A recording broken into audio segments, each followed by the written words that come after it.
दोस्तों, हमारे आज के पॉडकास्ट का जो टॉपिक है बहुत ही इंटरेस्टिंग है। इस वक्त चल रहा है 2025, ठीक है, लेकिन मैंने सोचा है और पॉडकास्ट बनाया है 2050 में क्या होगा। ये सिर्फ मेरा अनुमान है, क्या होगा ये मुझे नहीं मालूम। तो चलते हैं हमारे पॉडकास्ट की तरफ। मानव और मनुष्य का बेस्ट कनेक्शन होगा, हर काम सुपर फास्ट होगा। भावनाओं के लिए भी एक मशीन डेवलप की जाएगी जो लगाते ही इंसान को उसकी भावनाओं का एहसास कराएगी। इंसान क्योंकि भावनाओं को व्यक्त करना भूल चुका होगा, इसके लिए इस मशीन की आवश्यकता होगी। खाना शायद हम लोग खाना भूल कर किसी टैबलेट या कैप्सूल पर शायद निर्भर होंगे। ऐसा सिर्फ मेरा अनुमान है। मैं ऐसा इसलिए कह रही हूं क्योंकि आजकल लोगों को खाना बनाना जरा कम पसंद आता है। खाना तो सबको पसंद है, शायद कुकिंग गायब हो जाए, शायद कुछ और हो। मानव का स्पर्श मनुष्य के लिए, मानव का स्पर्श व्यक्ति भूल जाएगा और मनुष्य को के लिए एक ऐसी मशीन डेवलप की जाएगी जिसकी फीस काफी तगड़ी होगी। क्योंकि जिस तरह से मनुष्य टेक्नोलॉजी में ज्यादा इन्वॉल्व हो रहा है और लोगों से दूर हो रहे हैं, ये संभव हो सकता है। लोग खूब पैसा कमाएंगे, बहुत अमीर होंगे, लेकिन लोगों के पास वक्त ही नहीं होगा। अमीर और अमीर हो जाएंगे, कहीं पर जाने के लिए टेलीपोर्टिंग से सेकंड में कहीं पहुंच जाएंगे।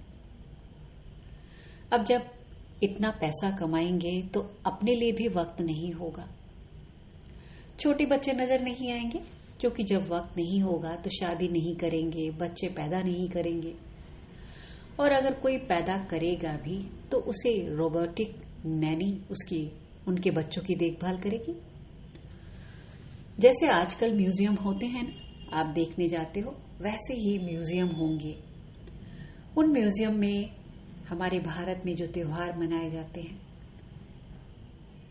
उनके बारे में विस्तार से बताया गया होगा कि देखिए ये है होली, होली में रंग, पिचकारी, कैसे कपड़े पहने जाते हैं, कैसे एक दूसरे पर रंग फेंका जाता है, डाला जाता है, अबीर गुलाल रखे होंगे और नीचे डिस्क्रिप्शन के साथ सब कुछ विस्तार से बताया होगा। कैसे दिवाली मनाई जाती है, कैसे गणेश, लक्ष्मी जी और अन्य देवी देवताओं की मूर्तियां रखी होंगी, मिठाइयां भी रखी होंगी और मैनिक्विन, रोबोट सजे धजे दिवाली के परिधान में खड़े होंगे।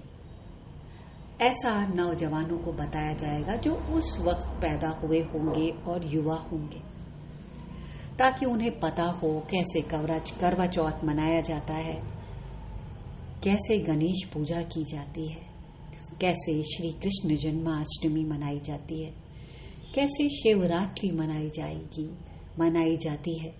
इन सब के बारे में बहुत अच्छे से विस्तार के साथ डिस्क्रिप्शन में बताया गया होगा, लिखा होगा, ताकि पढ़कर जानकारी इकट्ठा की जाए। हाथ में पकड़े जाने वाला मोबाइल अब हाथ में नहीं होगा। अब हमारे हाथ में, हमारी बॉडी में ही एक चिप लगी होगी जिसमें हम जब चाहें अपने हाथ में ही स्क्रीन बनाकर किसी से भी बात कर सकते हैं। और ये मोबाइल चार्ज करने के लिए किसी चार्जर की जरूरत नहीं होगी, वो हमारी बॉडी की हीट से ही चार्ज हो जाएगा। 2050 में क्या कुछ होगा, मैं जो कुछ भी आपको बता रही हूं ये सिर्फ मेरा अनुमान है। हमारा शहर, हमारी दुनिया, पूरी दुनिया अल्ट्रा मॉडर्न हो जाएगी, बहुत कुछ बदल जाएगा। पर हम में से बहुत सारे लोग, जो मैं बोल रही हूं या जो सुन रहा है या आप लोग जो सुन रहे हैं, शायद जिंदा ही ना हो। अब आगे के बारे में मैं क्या बताऊं, मैं कुछ नहीं बता सकती। ये सब भी मैं अनुमान लगा के सोच रही हूं, वही आपके साथ शेयर कर रही हूं। ना जाने क्या कुछ होगा, यह तो समय ही बताएगा।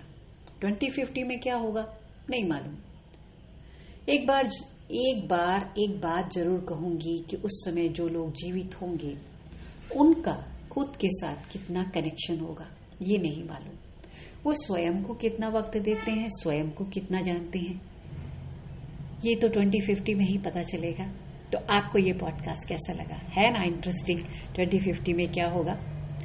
मैं उपासना मिश्रा, कुछ सोचे और बोले से आज का पॉडकास्ट मुझे धैर्यतापूर्वक सुनने के लिए आपका धन्यवाद।